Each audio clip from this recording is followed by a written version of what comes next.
அஸ்ஸலாமு அலைக்கும் வணக்கம். நான் ஆஃப்ரத் சார். ஸோ எபிசோட் 2க்கு வந்திருக்கீங்க எல்லாரும். எபிசோட் 2 பார்த்துருக்கீங்க. ஸோ எபிசோட் 1ல் ஏ-லெவல் படிக்கிற பிள்ளை உண்டு என்னென்ன விடயங்களை படிக்கும்ன்ற விஷயத்தை சொல்லி தந்தேன். ஸோ அதில் ஒரு கேள்வி கட்டின என்ன உங்களுக்கு என்ன யூனிட் கெமிஸ்ட்ரியில் பிடிக்கும்ண்டு. ஸோ அந்த வீடியோ கட்டாயம் பார்த்துக்கொள்ளுங்க. இந்த வீடியோவில் பிள்ளை எபிசோட் 2ல் நான் கதைக்க போகிறது இவ்வளவும் ஒரு பல்கலைக்கழகத்துக்கு வைத்தியத்துறை மெடிக்கல் ஃபேக்கல்ட்டிக்கு தெரிவு செய்யப்படுற மாணவர்கள் இந்த 12 யூனிவர்சிட்டியில் ஏதாவது ஒரு யூனிவர்சிட்டிக்கு செலக்ட் ஆகுவாங்க. அதே மாதிரி ஃபேக்கல்ட்டிக்கு தெரிவு செய்யப்படுற மாணவர்கள் இந்த 6 ஃபேக்கல்ட்டியில் ஏதாவது ஒரு ஃபேக்கல்ட்டி தெரிவு செய்யப்படுவாங்க. ஸோ வீடியோ பார்க்குறவங்க கட்டாயமா உங்களுக்கு ஒரு ட்ரீம் யூனிவர்சிட்டி இருக்கும். ஆக்ஸ்போர்ட், அதுக்காக ஆக்ஸ்போர்டை சொல்றேன்ல, இலங்கைக்குள்ள இருக்கிற பல்கலைக்கழகங்கள் உங்களுக்கு ஒரு ட்ரீம். பயோசயின்ஸ் படிக்கிற பிள்ளைகளுக்கு ஒரு ட்ரீம் யூனிவர்சிட்டி இருக்கும்.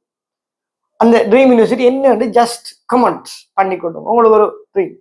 இந்த வீடியோவில் நான் பேச வந்த விஷயம் என்னன்னு சொன்னால், 3 பாடத்தை படிச்சு 3 எடுக்கிற எவ்வளவு அவசியமோ அதே மாதிரி நாங்க இந்த மாதிரியான ஒரு பேரை கேள்விப்பட்டிருப்பீங்க. Z-ஸ்கோர் என்ற விஷயத்தை கேள்விப்பட்டிருப்பீங்க. ஆனா இந்த விடயத்தை விட எங்க எல்லாருக்கும் பரிச்சயமான ஒரு விடயம் தான் என்னன்னு சொன்னப்பல ரேங்க். இந்த ரேங்க்ல 2 விதமான ரேங்க் இருக்குது. ஒன்று டிஸ்ட்ரிக்ட் ரேங்க் ஒன்று இருக்குது, 2வது ஐலண்ட் ரேங்க் ஒன்று இருக்குது. ஸோ நாங்க படிக்கிற காலத்திலிருந்து இப்ப இருக்கிற எல்லா பிள்ளைகளும் சொல்றேன், எங்களை நானாக்கு district rank 5, district rank 3, district rank 15, 78 சொல்றேன். இதுல இருக்கிற போட்டி சூழலை பத்தி விளங்கி எடுத்துக்கொள்ளுங்க. ஒரு படிக்கிற பிள்ளை முதல்ல விளங்கணும், நான் டாக்டராக போறேன், நான் இன்ஜினியராக போறேன்னு சொன்னால் அதுல இருக்கிற போட்டியை விளங்கணும். ஒரு கன்ஃப்ளிக்ட், ஒரு பிரச்சனையான ஒரு கதையிலே ஆரம்பிக்கிறேன். இந்த நுவரெலியா டிஸ்ட்ரிக்ட்ல ஒரு இப்பல இருந்து ஒரு 8 இயர்ஸுக்கு முதல்ல என் ஃப்ரெண்ட் ஒரு ஆள் அங்க இருந்தார். அவர் வந்தது ஒரு நாள் சொன்னாருன்னு சொன்னா, இப்ப நுவரெலியா டிஸ்ட்ரிக்ட்ல இருக்கிற பிள்ளைகள் எண்ணிக்கையில ஒரு 50 மெடிசின் போகுது. 50 மெடிசின் போகுது.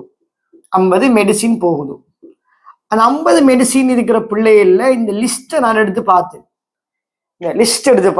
இந்த ஒவ்வொரு பிள்ளை இப்ப நான் வெளியூர்ல தங்கி இருந்தாலும் எந்த பேர்த் பிளேஸ் ஒன்று இருக்குன்னு லிஸ்ட் எடுத்து பார்த்தேன். அதுல 20 பிள்ளைகள் நுவரெலியா டிஸ்ட்ரிக்டை சேர்ந்த பிள்ளைகளாகவும் ஏனைய 30 பிள்ளைகளும் வெளி மாகாணங்கள்ல பிறந்து நுவரெலியாவில ஹெட்டன்ல வெளியூர்கள்ல தஞ்சம் அடைந்து கற்கிற மாணவர்கள்னு சொன்னாங்க. அது ஒரு பெரிய ஒரு குழப்பமா எனக்கு விளங்கல்ல. இப்ப என்ன நடக்குதுன்னு சொன்னால் சிம்பிளா விளங்கி எடுப்போமே.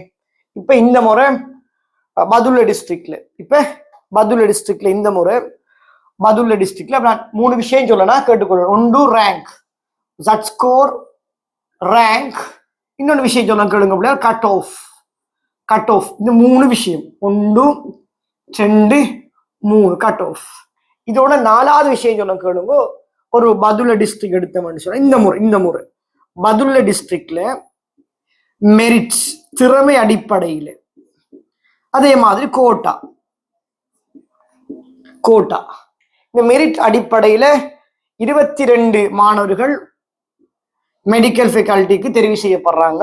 வளமையா அந்த ஊர்ல இருக்கிற அந்த பதுல்ல டிஸ்ட்ரிக்ட்ல இருக்கிற கிரவுட் வைஸா, சனம் வைஸா எத்தனை பேர் பதுல்லையில எக்ஸாம் எழுதுறாங்களோ அந்த கிரவுட் வைஸா அதுல ஒரு கணிப்புன்னு சொல்லுவாங்க. நார்மலா பதுல்ல டிஸ்ட்ரிக்ட்ல ஒரு 1692 பதுல்ல டிஸ்ட்ரிக்ட்ல ஒரு 1800 பேர் எக்ஸாம் எழுதுவாங்க. அந்த 1800 பேர்ல பதுல்ல டிஸ்ட்ரிக்ட்ல வைஸா பார்க்க கூட கிரவுட் வைஸா ஒரு 56 பேர் மெடிக்கல் ஃபேக்கல்ட்டிக்கு தெரிவு செய்யப்படுறாங்களாம். ஸோ பதுல் டிஸ்ட்ரிக்ட் இந்த முறை ஈடுபட்டாக 78 பேர் வைத்தியத்துறைக்கு தெரிவு செய்யப்படுறாங்க.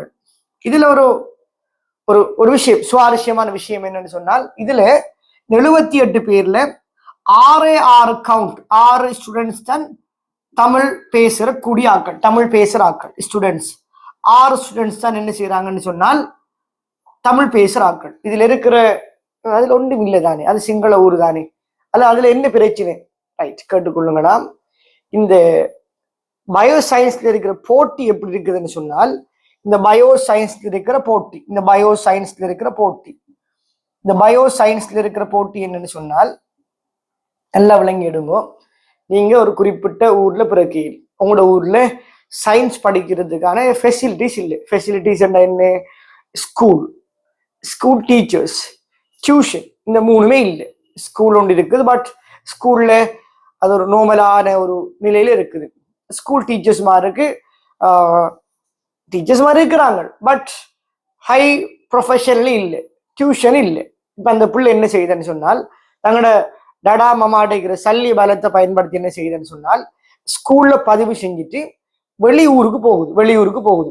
உதாரணமா ஜஃப்னா, கண்டி அல்லது ஈஸ்டர்ன் சைடுக்கு அல்லது வேற ஒரு ஊருக்கு போய் படிக்குது.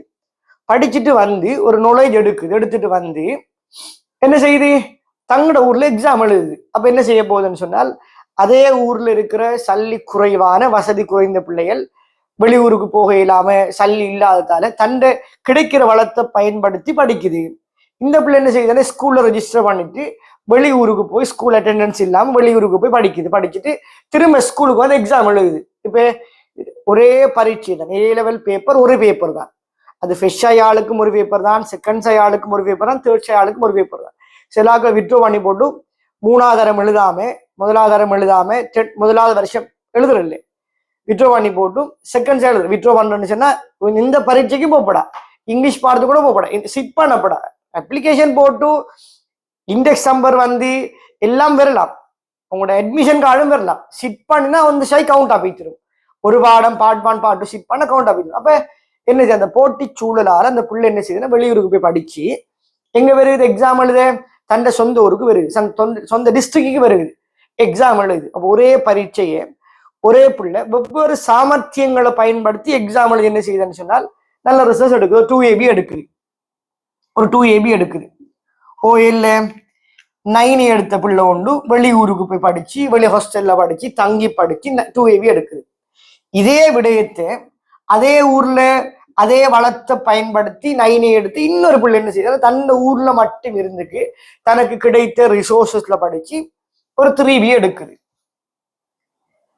ஸோ இந்த பிள்ளை மெடிக்கல் ஃபேக்கல்ட்டிக்கு போகுது, இந்த பிள்ளை பிஎஸ்சி என்ற கோர்ஸுக்கு போகுது. இப்போ யோசிச்சு பாருங்க பாப்போம், ஏ லெவல்ல இருக்கிற போட்டியை விளங்கிடும். நாங்க என்ன நினைக்கணும்னு சொன்னால் ஏ லெவல்னு சொன்னா பிசிக்ஸ், கெமிஸ்ட்ரி, மேத்ஸ் அல்லது பிசிக்ஸ், கெமிஸ்ட்ரி, பயோ இந்த 3 பாடத்தையும் படிச்சுட்டு நல்லா படிக்கிற, ஆன்லைன் வகுப்புக்கு போற, கிளாஸுக்கு போற, டியூட்டர் பிரிண்ட் எடுக்கிற, பாஸ் பேப்பர் செய்யற, மொடல் 2 செய்யற, மாடல் பேப்பர் செய்யற, இதான் எங்கட தெரிஞ்ச விஷயம். அதுக்கு வெளியான ஒரு உலகம் இருக்குது. அந்த உலகம் என்னன்னு சொன்னால் இந்த பாக்ஸுக்கு வெளியான உலகம் இருக்குது. நீங்க தொகுதியாக மட்டுமே இருக்கீங்க, உங்களுக்கு வெளியான சூழல் இருக்குது. அந்த சூழல் என்ன செல்லுதுன்னு சொன்னால் உங்களுக்கு விரும்பின யூனிவர்சிட்டி கிடைக்க மாட்டாது. நீங்க எல்லாருக்கும் நிறைய பேருக்கு சொல்ற, சார் எனக்கு ஸ்கூலால் ட்ரிப் போனா பெராதனைக்கு போகணும், அல்லது லேடி ஜேக்கு கொழும்புக்கு போனீங்கன்னா மருதானையில போனீங்கன்னு சொன்னால் லேடி ஜே பொருள ஜங்ஷன்ல போனீங்கன்னா லேடி ஜேக்கு முன்னால் இருக்கிற கலாம் யூனிவர்சிட்டி அந்த பில்டிங்கை பார்த்தோன்னே ரைட் ஓகே நான் கலாம் யூனிவர்சிட்டி போகணும், அல்லது ஜாப்ர கொழும்புக்கு போனா ஜாப்ரைக்கு போகணும், ராகமே கலனி டிஸ்ட்ரிக்ட் கலனி யூனிவர்சிட்டி ராகமை போகணும், அல்லது கராபிட்டி ஹாஸ்பிட்டலுக்கு போனீங்கன்னு சொன்னால் நிறைய பேர் போய்ப்பீங்கள். அங்க இருக்கிற நீல கலர் கோட் போட்ட டாக்டர்ஸ் மார கண்டீங்கன்னு சொன்னால் நான் எப்படியாலும் ருகுணு போகணும். அது ருகுணுங்கிறது காலியில் இருக்கிற காலி. அல்லது அன்றாபுரம் சாலியவ ரோட்ல போனீங்கன்னு சொன்னால் ராஜராஜ யூனிவர்சிட்டி போகணும், நல்ல பீஸ்ஃபுல்லான என்வாயன்மெண்ட். அல்லது ஜஃப்னா போனீங்கன்னா ஜஃப்னா யூனிவர்சிட்டி போகணும், எல்லாருக்கும் விருப்பம் இருக்கும். அல்லது வயம்பை குளியாபுரி ஹாஸ்பிட்டலுக்கு போகணும், வயம்பை போகணும், அது குருநாகல் இருக்குது. இல்லாட்டி ஈஸ்டர்ன் மெடிக்கலோ ஈஸ்டர்னுக்கு போகணும், அல்லது மொரட்டு யூனிவர்சிட்டி போகணும், மொரட்டுவையிலையும் ஒரு மெடிக்கல் ஃபேக்கல்ட்டி இருக்குது.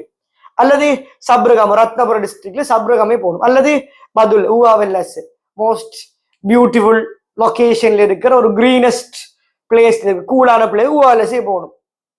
மெடிக்கல் ஃபேக்கல்ட்டின்னு சொன்னா அது படிக்கக்கூட எல்லாரும் ஸ்டடி போர்ட்லையும் மொரட்டு ஃபேக்கல்ட்டி ஃபேக்கல்ட்டி ஆஃப் மொரட்டு ஃபேக்கல்ட்டி போகணும், அல்லது பெராகு போகணும், பெராதன இன்ஜினியரா போகணும், ஒரு ஆசை இல்லை.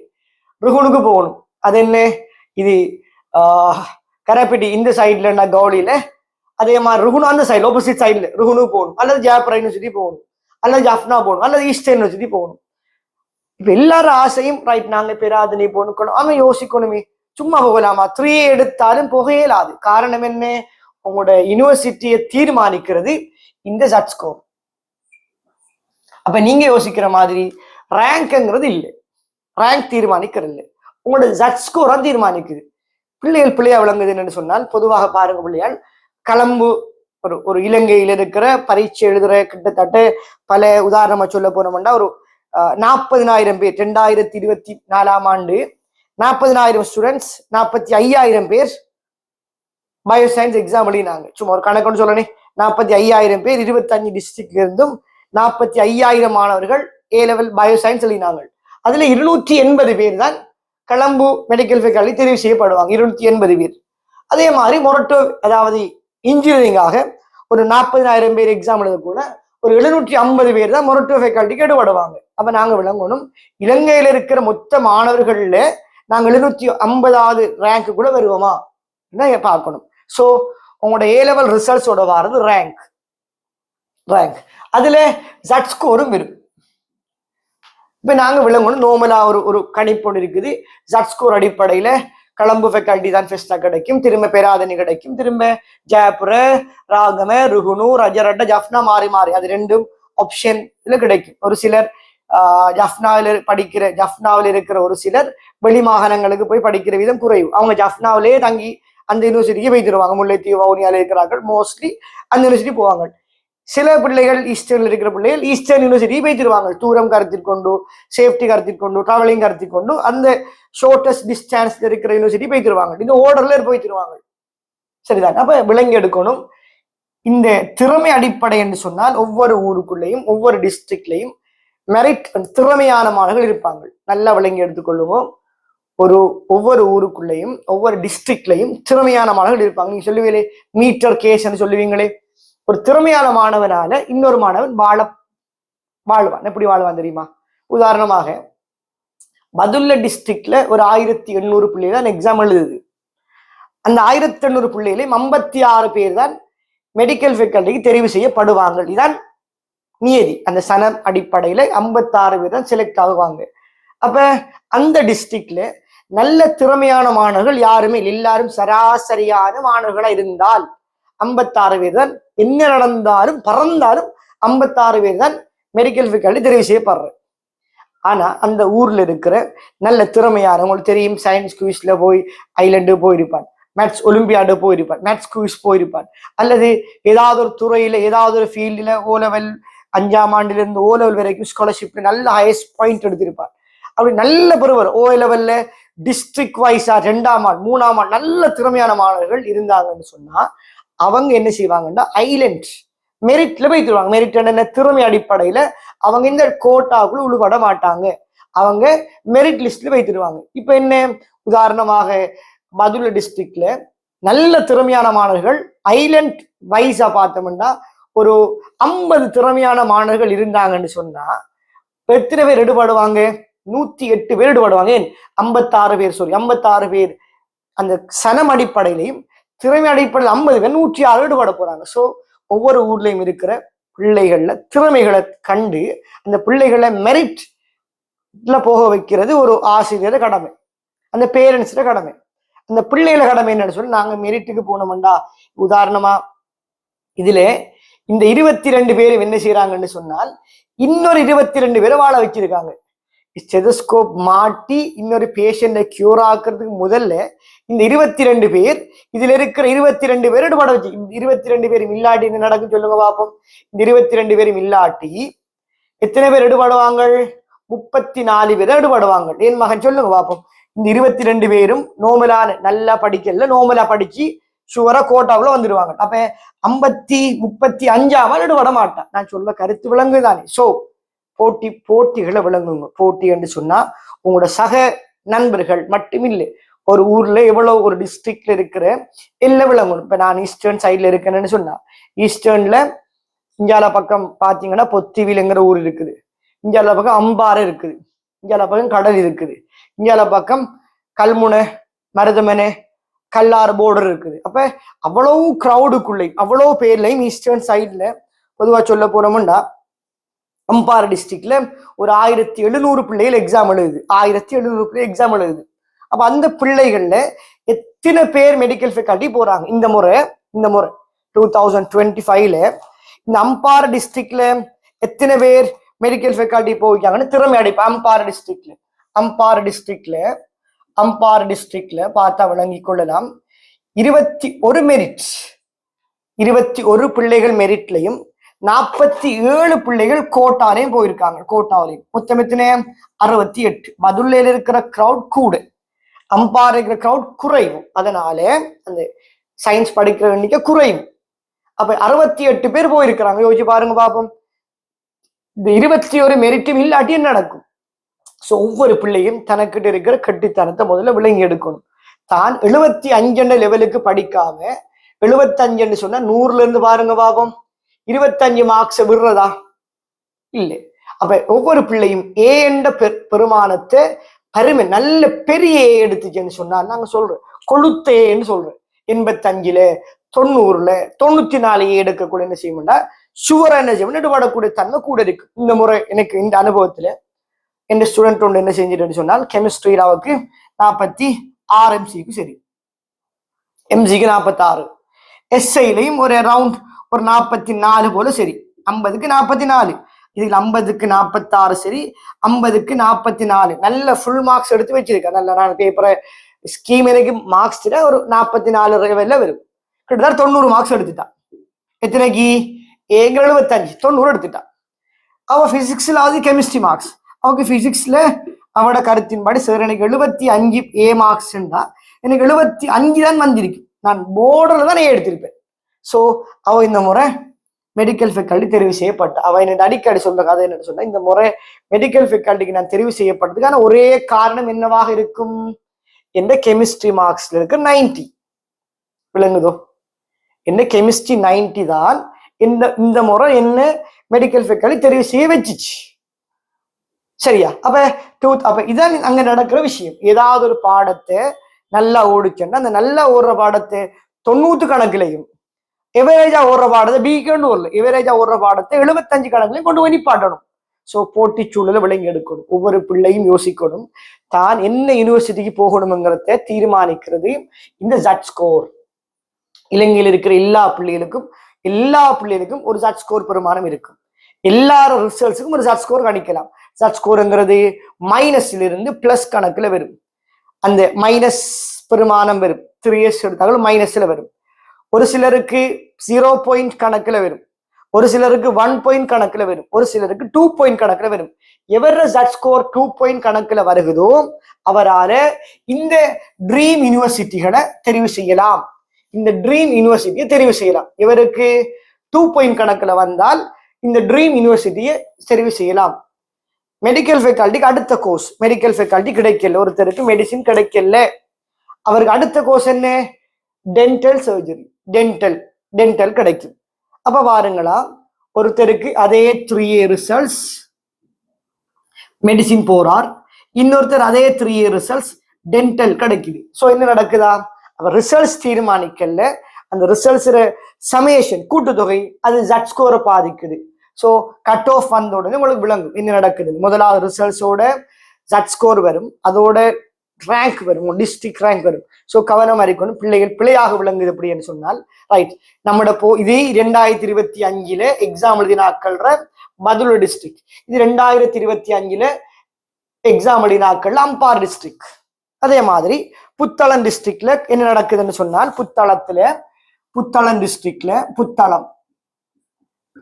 7 பேர் மெரிட். அதே மாதிரி வளமையான டிஸ்ட்ரிக்ட் கோட்டா 53 பேர். அப்ப யோசிச்சு பாருங்க என்ன நடக்குதுன்னு சொன்னால், புத்தளத்துல இந்த அம்பாறை இருக்கிற ஆட்களை விட, அம்பாறை டிஸ்ட்ரிக்ட்ல இருக்கிற கிரௌடை விட புத்தளத்துல எக்ஸாம் எழுதுற ஆட்கள் எண்ணிக்கை எத்தனை வருதுன்னு புத்தள டிஸ்ட்ரிக்ட்ல ஒரு நல்ல கிரௌட் எக்ஸாம் எழுதுது. ஆனா 53 பேர் கோட்டால் எடுப்படுறாங்க, விளங்குதோ? ஆனா மெரிட் எண்ணிக்கை என்ன 7 தான். அப்ப என்ன நடக்குது பிள்ளையாள்? மெரிட் போற எண்ணிக்கை குறையும் போது கீழே இருக்கிற பிள்ளைகளுக்கு ஒரு சான்ஸ் குறையுது. நிறைய பேர் மெரிட் போனாங்கன்னு சொன்னால் திறமை அடிப்படையில் நிறைய பேர் மெரிட்டுக்குள் உள்வாங்கப்பட்டா ஒரு குறிப்பிட்ட அமௌண்ட், ஒரு உதாரணமா சொல்லணும், ஒரு 500 பேர் தான் மெரிட் உள்வாங்க பரண்டுவேங்களன். 500 பேரை தான் இலங்கையில் இருக்கிற பல்கலைக்கழக மானியம் grant council university of grant council university 500 பேர் எடுக்கிறேன். ஒரே டிஸ்ட்ரிக்ட்ல இருக்கிற ஆட்கள்ல ஒரு 50 பேர் மெரிட் திறமை அடிப்படையில போனாங்கன்னு சொன்னா அந்த டிஸ்ட்ரிக்ட் லெவல் என்ன, number of engineers, number of doctors கூட வரும் அந்த ஊருக்குள்ள. ஸோ பொதுவாக இந்த மெரிட் எண்ணிக்கை களுத்துறை டிஸ்ட்ரிக்ட்ல, எங்க டிஸ்ட்ரிக்ட்ல களுத்துறையில, இந்த பிள்ளைகள் கண்டியில, கலம்புல, ஜஃப்னாவுல, இந்த இடங்கள் என்ன செய்யுதுன்னு சொன்னால் இந்த மெரிட் எண்ணிக்கையில இருக்கிற பிள்ளைகள் கூடுது. அப்ப மெரிட்ல 500 பேரை திறமையில தான் உள்வாங்கணும்டா ஆக முன்னுக்கு போய் யார் நிக்கா, இந்த டிஸ்ட்ரிக்ட் இருக்கிற பிள்ளைகள். அதிலும் எங்களோட தமிழ் மொழி மூலமான பிள்ளைகள்ல எண்ணிக்கை குறைச்சல், சிங்கள மொழி மூலமான பிள்ளைகள் எண்ணிக்கை தான் கூட. ஸோ ஒரு A level படிக்கிற பிள்ளைக்கு இந்த எபிசோட் 2ல இருந்து நான் விளங்கப்படுத்த விஷயம் என்ன, உங்களோட ஃபோக்கஸ் எல்லாமே, உங்களோட ட்ரீம் எல்லாமே ஒரு யூனிவர்சிட்டியா இருக்கணும்னு சொன்னால் நீங்க 3 பாடத்தையும் பேலன்ஸா படிக்கணும். ஓகேயா? 2வது விஷயம் என்ன, உங்களோட 3 பாடத்தில் இருக்கிற A மார்க்ஸ் 75 யோசிக்கப்படாது. வாயால கதைக்க நான் 85 எடுப்பேன் 90 எடுப்பேன். A மார்க்ஸ் எழுத கூட வரணும். சரியா? அப்ப நாங்க என்ன செய்யணும்னு சொன்னால் படிக்கிற டைமை கூட்டுறல நல்லா விளங்கிடுங்க. ஒரு நாள் 24 மணித்தியாலம். அதுல தூங்குற டைம் ஒன்று இருக்குது, ஸ்கூலுக்கு போற டைம் ஒன்று இருக்குது, டியூஷனுக்கு போற டைம் இருக்குது, எங்களுக்கு செல்ஃபா டிராவலிங் டைம் இருக்குது, ரெஸ்ட் டைம் இருக்குது, எங்களுக்காக நாங்க செலவழி டைம் இருக்குது. வீட்டுக்காக சில டைம் கழிச்சோம்னா கடைசியா எங்களுக்கு மிஞ்சுறது ஒரு 4 to 5 hours தான் மிஞ்சும். மினிமம், மேக்சிமம் குறைவான நேரம் தான் மிஞ்சும். ஸோ நீங்க ஒரு சிலர் என்ன A level படிக்க ஒரு சிலர் 8 மணித்தியால கட்டாய தூக்கம், அது பிறந்த பிள்ளைகளுக்கு தான் 8 மணித்தியாலம் மேக்சிமம் தூக்கம் தேவை. ஏனென்றா மூளை வளர்ச்சி, நம்மட மூளை எல்லாம் வளர்ந்து முத்தி போயிடுச்சு, இனி பழுத்து இனி வளரையலாம், இனி வளர்ந்துட்டவங்க எல்லாருக்கும். நீங்க கட்டாயமான தூக்கம் 8 மணித்தியாலம் நினைச்சீங்கன்னு சொன்னால் டைம் குறைய வரும். ஏன், ஒவ்வொரு பேரும் மெடிக்கல் ஃபேக்கல்டி ஃபேக்கல்டி தெரிவு செய்யப்படுற ஒவ்வொரு பேரும் n நம்பர்ஸ் ஆஃப் மணித்தியாலம், n ஹவர்ஸ், ஒவ்வொருத்தரும் பல மணித்தியாலங்கள் உழைச்சித்தான் இந்த இடத்துக்கு போறாங்க. பல மணித்தியாலம் உழைச்சிருக்காங்க.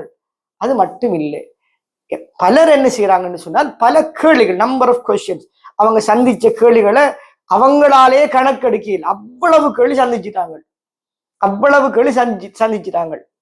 சரிதானே? சோ விளங்கி எடுத்துக்கொள்ளுங்க. நான் ஒரு சின்ன ஒரு ஸ்டோரியை சொல்லி வரேன். உங்களுக்கு சொன்னனே, இந்த நுவரெலியா டிஸ்ட்ரிக்ட்ல அந்த ஈடுபட்ட 20 பேரும் தான் நுவரெலியா வம்சாவளியை சார்ந்தவர்கள். மற்ற 30 பேர் வெளியிடம். ஒரு எக்ஸாம்பிள் எப்படி தெரியுமா, ஒரு கொழும்புல இருக்கிற ஒரு நல்ல சல்லி படைச்ச ஒரு ஆள். இல்லைங்களோட சிஸ்டம் உங்களுக்கு நல்லா தெரியும் தானே. சல்லி இருக்கிறவன் என்னையும் செய்யலாம், சல்லி இல்லாதவன் பார்த்து இருக்கணும். என்ன நடக்குதுன்னு சொன்னால், நான் சும்மா சொல்றேன், ஒரு கொழும்பு டிஸ்ட்ரிக்ட்ல இருக்கு நல்ல ஒரு வசதியான ஒரு ஆள். இவருக்கு விளங்கிட்டு தன் மகன் அந்த டிஸ்ட்ரிக்ட்ல படிச்சா டிஎஸ்ஏ ஸ்கூல்ல படிக்கார், டிஎஸ்ல படிக்கார். அவருக்கு விளங்கிட்டு மகன் அந்த ஸ்கூல்லே 5ஆம் ஆள வாரான். மகன் அந்த ஸ்கூல் 5ஆம் ஆள வாரார். இப்ப அந்த O level ரேங்க் வருந்தான 9 எடுத்த ரேங்க்ல மகன் ஒரு 150ஆம் ஆளா இருக்கார். O levelல கொடுத்து பேர் 9 எடுத்திருப்பாங்க, 150ஆவது. அப்ப தன் பேரண்ட்ஸ் என்ன நினைக்காருண்டா, தன் மகன் மெடிக்கல் ஃபேக்கல்ட்டிக்கு போவானா, கஷ்டம்தான். ஏன், இந்த O levelல 150ஆதால் A levelல நிறைய பேர் 150க்கு மத்தியில் அவன் வர கஷ்டம். அப்ப நான் யோசிக்கேன், ரைட், சும்மா அவர ஃப்ரெண்ட கேட்கார், ஒரு ஸ்கூல் ஒரு ஆட்ட கேட்கார், டேய் மகன் 150 ஓயில் இருக்கார், எந்த டிஸ்ட்ரிக்ட்ல மகனை கொண்டு போய் போட்டோம்டா மகன் எடுபாடுவான்னு பார்ப்பார். ஸோ அந்த அந்த ஃப்ரெண்ட் சொல்லார், நீங்க கொண்டு வந்து ட்ரிங்கோல போடுங்க மகனு. ஏன் ட்ரிங்கோல போடுங்க, ட்ரிங்கோவில் இந்த முறை ஓயில் எடுத்து ஓயில்ல ஓலை எடுத்தாக்கள் 40 பேர் தான் இருக்காங்க. சரிதானே? 40 பேர். உங்களோட மகன் இந்த டிஸ்ட்ரிக்ட் வந்தான்னு சொன்னா நான் படிக்கக்கூடிய பிள்ளை வந்தான்னு சொன்னா என்ன செய்யலாம், அந்த போட்டி சூழல்ல விடுபட்டு மெடிக்கல் ஃபேக்கல்டி போகலாம். அவ என்ன செய்யறார், அவர் O level முடிஞ்ச கையோட மகனை கூட்டிட்டு வந்து ட்ரிங்கோட போர்டிங்ல போடுறார். இல்லாட்டி நுவரெலியா டிஸ்ட்ரிக்ட்ல ஏதாவது ஒரு ஊர்ல போர்டிங்ல போறார். போட்டு தரமான கல்வியை கொடுக்கார். டிஸ்ட்ரிக்டை மட்டும் மாத்துறார். விளங்குதோ? டிஸ்ட்ரிக்டை மட்டும் மாத்திட்டு தன்னை மகன் நல்லா படிக்கான், மினக்கிறான், திறமை அடிப்படையில் அவன் ஈடுபட்டு போய்த்தான். இதே மாணவன் அதே கிளம்பு டிஸ்ட்ரிக்ட் இருந்தான்னு சொன்னால் தன் போட்டியாளர்களால பின்வாங்கப்பட்டு என்ன செய்யறான், ஈடுபடாம ஒரு சான்ஸ் ஒன்று இருக்குது. நான் சொல்ல விளங்குதா? ஃபர்ஸ்டா எழுதுறவனுக்கு முறை வைப்பர் தான், செகண்டா எழுதுறவனுக்கு முறை வைப்பர் தான், தேர்ட் எழுதினாலும் ஒரே பேப்பர் தான். ஸோ ஃப்ரெஷ்ஷாய்க்காரன் யோசிக்க போடா நம்ம ஸ்கூலுக்கு போய் டைம் வேஸ்ட் பண்றமே, ஸ்கூலுக்கு போய் உங்களை 6 டைம் வேஸ்ட் பண்ண சொன்னேன். ஸ்கூலுக்கு பாடம் நடக்காத டைம்கள்ல நீங்க படிக்கலாம். நீங்க தூங்கி டைம் வேஸ்ட் பண்ணுங்க, அது உங்களோட மிஸ்டேக். ஸோ உங்களோட போட்டிங்கிறது என்ன, இந்த பல்கலைக்கழகங்களுக்கு நுழைவு. அப்ப முதலாவது பிள்ளைகள் இப்ப என்ன தடுமாறாங்க தெரியுமா? மெடிசின் எடுபாட்ட பிள்ளைகளுக்கு என்ன தடுமாற்றம்டா, யூஜிசி புக் வந்துச்சு, அந்த புத்தகம் வந்துச்சு, அந்த புத்தகத்தில் என்னென்ன கோர்ஸ் கிடைக்கும்னு பிடிக்கும். இப்ப என்ன யோசனைண்டா, டே எனக்கு நல்லா படிச்சிருந்தா கலாம் யூனிவர்சிட்டி கிடைச்சிருக்குமே. இந்த 280 கலாம் யூனிவர்சிட்டி எடுபடுறாக்கள், இலங்கையிலேக்கு 240 பேராக்க எடுபடுறாக்கள், ஜாப்புராக்கி கல்யாணிக்கு 210. இப்ப இத்தனை பேர் எடுபடுறாங்களே, நானும் கொஞ்சம் மெனக்கட்டு இருந்தா என்ன, நான் கொழம்பு யூனிவர்சிட்டி போயிருப்பேனே. இப்போ ஒரு ஆள் இப்ப யோசிப்பா, டே நான் கொஞ்சம் படிக்காமட்டு எந்த ஊடு சதர்ன்ல இருக்கேன், நான் சதர்ன்ல இருக்கேன். இப்ப எந்த சட் ஸ்கோர் எங்க கிடைக்குது, எனக்கு ஜஃப்னா கிடைக்குது.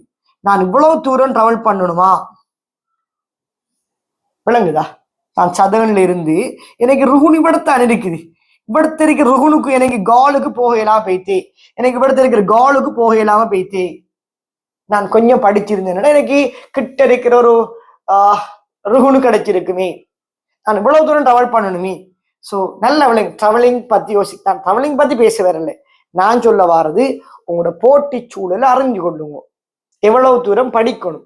ஸோ நான் இந்த கதைச்சு அவ்வளவு விஷயம் யாருக்கு தெரியுமா? இந்த முறை அடுத்த முறைகள் எக்ஸாம் எழுதி நான் ஷுவரா மெடிசின் தான் போவேன், ஃபேக்கல்டி தான் போவேன் இருக்கிற பிள்ளைகள் இருக்காங்க. அது ஒரு சின்ன மார்ஜின் தான் இருக்கும் இல்ல, அது கணக்கு பேர் 1000 பேர் இல்லை, ஒரு சின்ன மார்ஜின். ஒரு டிஸ்ட்ரிக்ட்ல இருக்கிற 50 பேர். நான் கதைக்கிறது ஒரு ஒரு அம்பார் டிஸ்ட்ரிக்டா இருந்தா நான் கதைக்கிறேன் அந்த 68 பேர் தான் கதைக்கிறேன்.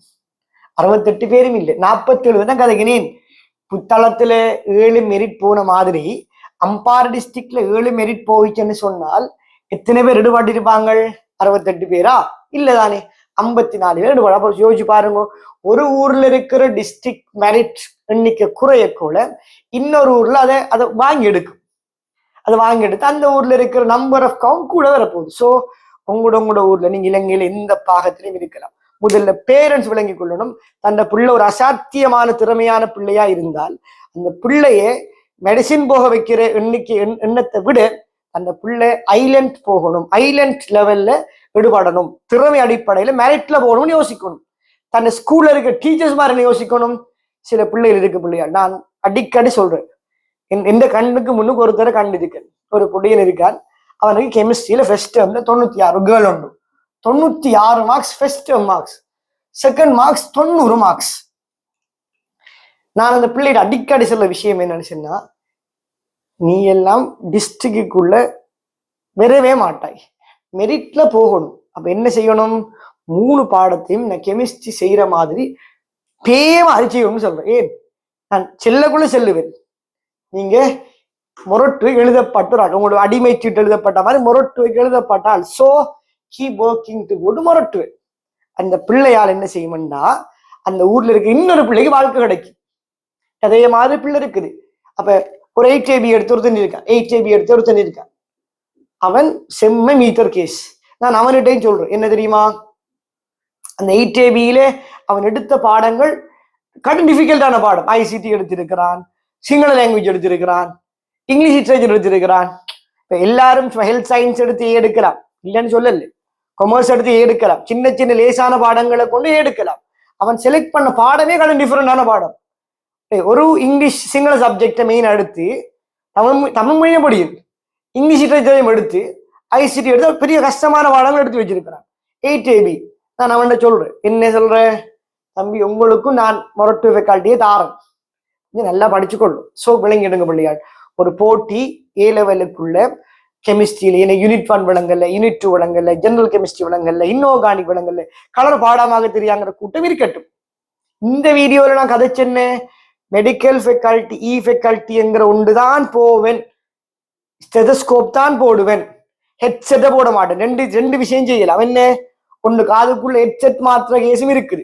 என்னடா, காதுக்குள்ள இந்த ஹெட்செட் எடுத்துக்கு வந்து ஹெட்செட்டை போட்டுக்கு பாட்டு கேட்கிற டீம் ஒன்று இருக்கு, இப்படி போட்டுக்கு நிக்குது, இதுவும் அப்படித்தானே இருக்குது, ஹெட்செட்டும் இப்படி இருக்குது, அதே மாதிரி ஹெட்செட்டும் இருக்குது, அதே மாதிரி ஸ்டெதஸ்கோப்பும் இருக்குது. ஸோ நீங்க சரியான முறையில கற்றுக்கொண்டீங்கன்னு சொன்னால் காதுல இஷ்டத்தை மாட்டலாம்.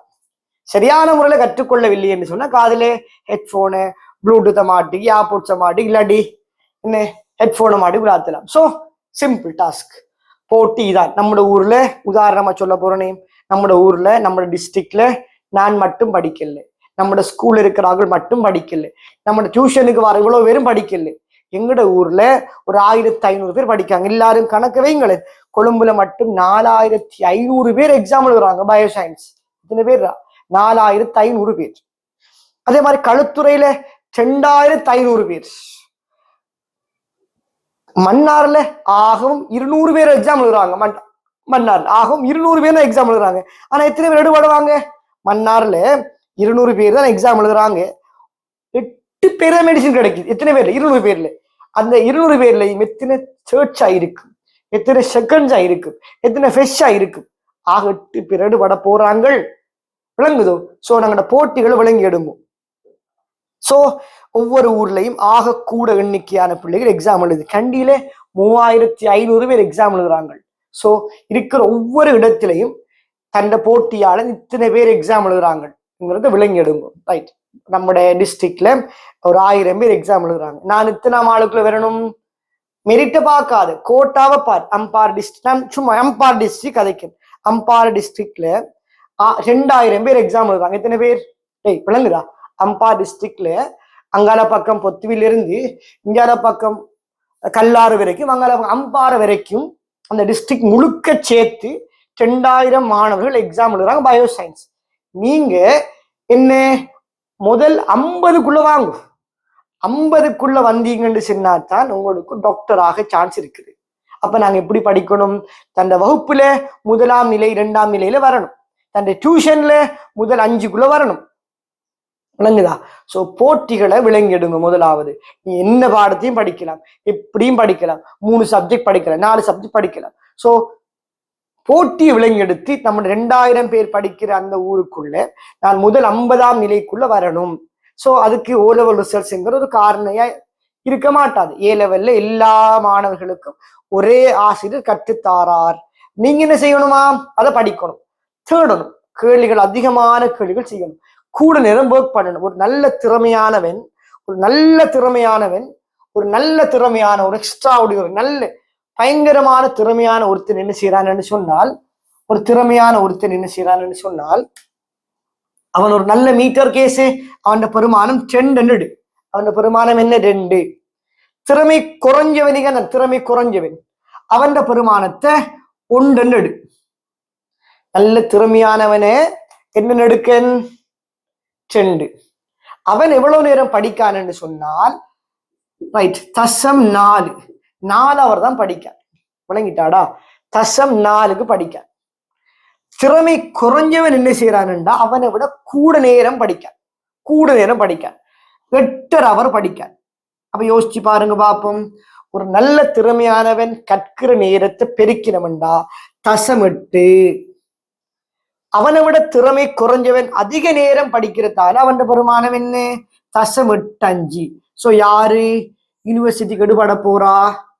ரைட். அப்ப ஓ லெவலுங்கிறது ஒரு பாத், ஒரு படிதான். ஆனா அதான் ஏ லெவல தீர்மானிக்கிறது. ஆனா என்ன நடக்குதுன்னு சொன்னால், எடுபட்ட எல்லாரும் லிஸ்ட பார்த்தாலும் ஓ இல்ல 9A 8AB 6A எல்லா பாடமும் சி எடுத்து எடுபடுறங்கிறது எப்பயாலும் ஒண்ணு நடக்கிறத வச்சுக்கி நாங்க எதையும் எதிர கூற முடியாது. ஸோ மேக்சிமம் எஃபர்ட்டை போட்டுக்கொள்ளுங்க. ஸோ இந்த எபிசோட நோக்கம் என்ன தெரியுமா? எல்லாரும் 100 நாளுக்குள்ளேயே எடுக்க வைக்கலாம். நாங்க 100 நாளுக்குள்ள கெமிஸ்ட்ரியிலேயே எடுக்க வைக்க வாங்குவோம். இல்லாட்டி இந்த வகுப்புல ஜாயின் பண்ணினா ஆர்கானிக் எல்லா களையும் செய்யலாம். இந்த வகுப்புல ஜாயின் பண்ணினா கெமிஸ்ட்ரி ஈஸியா போயிட்டு. நான் அதை சொல்ல வரல. எல்லாரும் கதைக்கிறதை விடுங்க. நான் சொல்ல வாரன், ஒரு ஏ லெவல் என்றா என்ன? ஏ லெவலுக்குள்ள நுழைகிற ஒரு மாணவருக்கு பாடம் பத்தின நுழைஞ்ச விட ஏ லெவல் பத்தி நுழைச்சே கட்டாயம். ஸோ 12 மெடிக்கல் ஃபேக்கல்டி இருக்குது, 6 ஃபேக்கல்டி இருக்குது. So comment, give the comment please. Comment வைக்கப்படாது, கமெண்ட் பண்ணிக்கொள்ளு உங்களோட ட்ரீம் யூனிவர்சிட்டி என்ன. சரியா? ரைட். இப்ப எக்ஸாம் எழுத போற மாணவர்களுக்கு நான் ஒரு விஷயத்தை சொல்றேன். இந்த முறை 8ஆம் மாசம் ஆகஸ்ட்ல எக்ஸாம் எழுத போற மாணவர்கள் ப்ராப்பர் பேட்ச் 26 பேச்சாக்கள் என்ன செய்யறாங்கன்னு சொன்னா அயன் சமநிலையின் பாடத்தை படிச்சுக்கிருக்காங்க. அதுக்கு பிறகு என்ன பாடம் இருக்குது? எலக்ட்ரோ கெமிஸ்ட்ரி பாடம் இருக்குது. அதுக்கு பிறகு என்ன பாடம் இருக்குது? இண்டஸ்ட்ரியல் என்வாயன்மெண்ட் பாடம் இருக்கு. அதுக்கு பிறகுதான் பேப்பர் செய்வாங்க. ஆனா ரிப்பீட் பேட்ச் ஆக்கள் என்ன செஞ்சீங்க? ரிப்பீட் மீன்ஸ் செகண்ட் ஆக்கள் என்ன செய்யறாங்கன்னு சொன்னா ஒரு கூட்டம் அவங்க பாஸ் பேப்பர் போன வருஷமே படிச்சு முடிச்சுட்டாங்க. அந்த ரிப்பீட் பேட்ச் என்ன செய்யறாங்கன்னு எனக்கு ஒரு பேப்பரை பார்த்து அமில டிசைன் ஒரு சிங்கள மொழி மூலமான ரசாயனியல் ஆசிரியர் அவர் ஒரு 8 செட் ஆஃப் பேப்பரை தமிழால டிரான்ஸ்லேட் பண்ணி கொடுத்திருக்காரு. நான் அந்த பேப்பரை கண்டு அந்த பேப்பர் எடுத்துட்டு அந்த பேப்பர் செட் எங்களுக்கு விளங்கப்படுத்தணும். ஸோ நான் அந்த வகுப்புல போய் சொன்னேன். எப்படி சொன்னேன் தெரியுமா? அடே 26 ஆகஸ்ட்ல எக்ஸாம்ல போட்டு நீங்க அயன் சமநிலை பாடத்தை படிச்சிருக்கீர்கள், எலக்ட்ரோன் பாடம் படிக்கல, இண்டஸ்ட்ரியல் என்வாயன்மெண்ட் படிக்கல, இன்னும் பேப்பரும் கூட செஞ்சு வாக்கல ஃபுல் பேப்பர். ஆனா உங்களோட அதே பேப்பர் ரிப்பீட்டர்ஸ் என்ன செய்யறாங்க? பாஸ் பேப்பரை முடிச்சு தியரியை முடிச்சு அமில டிசைனாக்கு அப்படித்தானே அமில டிசைனாக்கு அமித் புசல் எனக்கு மறந்துட்டு பேர் அமில டிசைனாக்காண்ட ஒரு ஆசிரியர் சிங்கள மொழி மூலமாக படிப்பிக்கிற ஆசிரியர் தமிழ் மொழி மூலமாக பேர்க்கப்பட்ட ஒரு பரீட்சை வினாத்தாள தந்து அதை செய்ய சொல்லுவாங்க. ஸோ போட்டி எப்படின்னு யோசிங்க. உங்க ஒரே டிஸ்ட்ரிக்ட்ல இருக்கிற ஒரே ப்ரொஜெக்ட்ல இருக்கிற ப்ரொப்பர் பெட்சும் ரிப்பீட்டர்ஸும் எப்படி போட்டி போடுதுன்னு சொன்னால் உங்களோட டிஸ்ட்ரிக்ட்ல இருக்கிற சிங்கள மொழி மூலமான பிள்ளைகள் என்ன யோசிப்பான்? அவன் எப்படி படிப்பான்? அவன் எப்படி கையாளுவான் விஷயத்தை? அவன் எப்படி தேடுவான்? ஸோ நீங்க எந்த டீச்சர்ஸ்கிட்ட படிச்சாலும் இலங்கையில நீங்க நல்ல டீச்சர்னு போறீங்க, மேக்சிமம் நல்ல டீச்சர்னு போறீங்க, அப்படித்தானே? இப்ப நான் படிப்பிக்க கூட சரி உங்களை விட நல்ல டீச்சர்னு போறீங்க. ஸோ எல்லா ஆசிரியர்களும் ஒரு குறிப்பிட்ட காவலுக்கு 4 பிணைப்பு தான் போடுறேன். நீங்க தான் படிக்கணும். ஸோ உங்களோட ஒர்க்கிங் டைம் கூடணும், சரிதானே? நீங்க கடும் எக்ஸ்ட்ரா ஒன்று தலையில மண்டையில ஏத்தாதவங்க, மண்டையில நான் கடுமாலன்னு ஏத்தாதவங்க, ஜஸ்ட் சிம்பிளா படிச்சு கொள்ளுங்க, மேக்சிமம் டைமை போட்டுக்கொள்ளுங்க. ஸோ வீடியோ 2ல சொன்னது, எபிசோட் 2ல சொன்ன விஷயம் என்ன? Z score, cut off, district rank, Island rank, அது மட்டும் இல்ல மெரிட் கோட்டா. நாங்க கதைச்ச விஷயத்தை பாருங்களேன், ரைட்? ஒரு ட்ரீமை வச்சுக்கொள்ளும். அடுத்தது யூனிவர்சிட்டி வகைகள், ஃபேக்கல்டி யூனிவர்சிட்டி வகைகள், சரிதானே? ரைட். மொரட்டுவ ஃபேக்கல்ட்டியில இந்த ஸ்டூடெண்ட் கால் பண்ண சொன்னான், சார் 750 பேர் ஒரு லெக்சர் உள்ள இருக்குது, பெராவுல 460 பேர் ஒரு லெக்சர் உள்ள இருக்குது. ஒரு பெரிய பாடத்தை ஒரு பெரிய மொடியூல சும்மா 1 hour 2 hourல முடிக்காங்களாம். இப்ப நீங்க நான் நன்றி சொன்னேன், டேய் நான் நேற்றோட பேசக்கூட சொன்னேன், டேய் அயன் சமன்ல இந்த பிஹெச் கிராஃப் இருக்குதானடா, இந்த கிராஃபை 4 நாள் கிளாஸ்ல இந்த பிஹெச் சம்பந்தமான கிராஃப் எல்லா கிராஃபையும் 16 வகையா பிஹெச் கணிக்கலாம் தானே. 4 கிளாஸ்லடா 5 hour கிளாஸ் 20 மணித்தியாலும் ஃபுல் பிஹெச் கிராஃப் அடிச்சு தள்ளுட முடிச்சு. அப்படிதான் செஞ்சு சிரிச்சு படிச்சலாம் சார். அதை விட பல மடங்கு பெரிய ஒரு சாப்டரை ஜஸ்ட் 2 hours லெக்சர்ல போட்டுட்டு ஸ்லைட்ல போட்டு ரைட் இதை பார்த்து கொண்டு போய்த்துருவாங்களாம். நாங்க தான் தேடி படிக்கணும் என்ன சொன்னேன். ஸோ எவ்வளவு கஷ்டமான விஷயம் ஏ லெவல் முடிஞ்சது அப்புறம் படிக்கிறது. So simple. ஸோ விளங்கி எடுத்தீங்க தானே, ரைட்? ஸோ மறக்காம கமெண்ட் பண்ணிக்கொள்ளுங்க, ரைட்? எல்லா யூடியூபர்ஸும் சொல்ல மாதிரி சப்ஸ்கிரைப் பண்ணிக்கொள்ளுங்க, கமெண்ட் பண்ணிக்கொள்ளுங்க, லைக் பண்ணிக்கொள்ளுங்க, ரைட்? எபிசோட் 3ல நாங்க பார்க்க போற விஷயம் என்னன்னா, எத்தனை ஹவர்ஸ் படிக்கணும், ஒரு நாளைக்கு எத்தனை ஹவர்ஸ் படிக்கணும், எப்படி படிக்கணும். Fine, right?